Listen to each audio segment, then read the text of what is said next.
Itinuturing na makasaysayan ng Police Regional Office 5 ang pagsasama-sama ng mga pangunahing lider ng pamahalaan at ng hanay ng seguridad sa Camp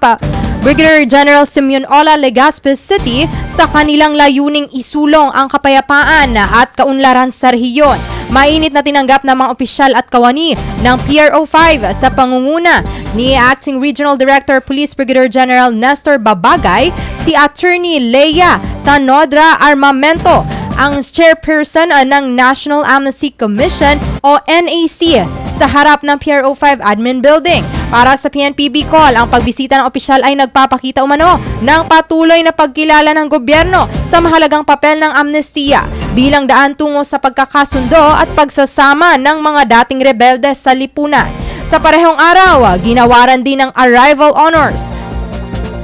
ang commander ng 9th Infantry Division na si General Aldo Win Almaces sa PRO5 Grandstand Annex, na kung saan nagpakita ito ng matatag na ugnayan sa pagitan ng sandatahang lakas at ng PNP sa pagpapatupad ng mga programang pansiguridad.